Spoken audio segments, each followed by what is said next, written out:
Pulamma, doctor Upender, Guggilla Uppalaiah, ఎం రాములు గౌడ్, పవన్, అలాగే శ్రీరామ్, అలాగే వీరే కాకుండా వివిధ శాఖల్లో విషయంగా పూర్వజన్మ భూతం మనం అంటాం వేదాంతంలో ఏ పూర్వజన్మలు చేసుకున్నటువంటి పుణ్యము ఈ జన్మలు ఇది దేశం అని అంటాం. కానీ మీరందరూ కూడా భారత కమ్యూనిస్టు పార్టీ సిపిఐ గ్రామ శాఖ నుండి ఇవాళ భారతదేశ వ్యాప్తంగా శాఖ మహాసభలు జరుపుకొని మండల మహాసభలు, జిల్లా మహాసభలు, ఆల్ ఇండియా మహాసభలు జరగబోతూ ఉన్నాయి.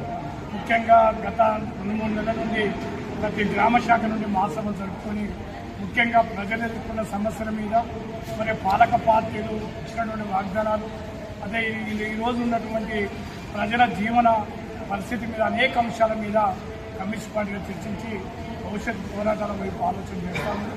ముఖ్యంగా ఇవాళ కమ్యూనిస్టు పార్టీ నిర్మాణాత్మకంగా మరి 100 సంవత్సరాలు, ఎందుకంటే దేశంలో అధికారం ఉన్నా లేకపోయినా భారతదేశంలో కార్మిక వర్గానికి, రైతాంగానికి, నిరుద్యోగ యువకులకు ఈ దేశంలో అనేక సమస్యల మీద అల్పేరుగని పోరాటం నిర్వహించే చరిత్ర కమ్యూనిస్ట్ పార్టీకి ఉంది.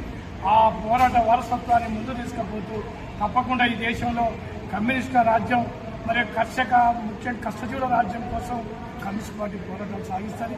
ముఖ్యంగా నిరుపేదల కోసం, మరి ముఖ్యంగా ప్రతి పేదవాని కష్ట నష్టాల్లో ఉంది ప్రతి పేదవాళ్ళ కోసం, కార్మికుల కోసం, మరి రైతుల కోసం పోరాటం చేసే పార్టీ.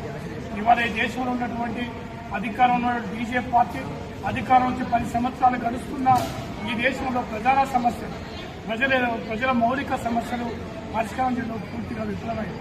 ముఖ్యంగా నిరుద్యోగ సమస్య కానీ, అవినీతి కానీ, ఈ దేశంలో ఉన్నటువంటి సంపద మొత్తాన్ని కూడా కార్పొరేట్ వర్గాలకు అప్పచెప్పే విధంగా పరిపాలన సాగుతూ ఉంది. దానికి వ్యతిరేకంగా ఇవాళ దేశంలో వామపక్షవాదులు, కమ్యూనిస్టులు, లౌకికవాదులు కలిసి ప్రయాణం సాగిస్తాము.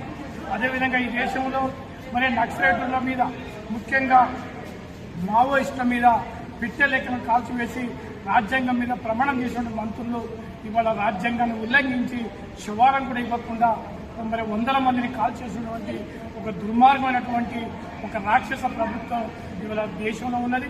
దీనికి వ్యతిరేకంగా పెద్ద ఎత్తున కమ్యూనిస్ట్ పార్టీలు ఉద్యమిస్తూ ఉన్నాం. ఇప్పటికైనా ప్రభుత్వ నేతలు ఆలోచించాలి. ఈ దేశంలో పేదరికం, ఆర్థిక అసమానతలకు వెళ్ళి వచ్చినటువంటి ఈ నక్సలైట్ల సమస్యని శాంతియుత చర్చల ద్వారా పరిష్కారం చేయాలి తప్ప కాల్చివేయడంతో పరిష్కారం కాదు అని ఈ సందర్భంలో గుర్తు చేస్తూ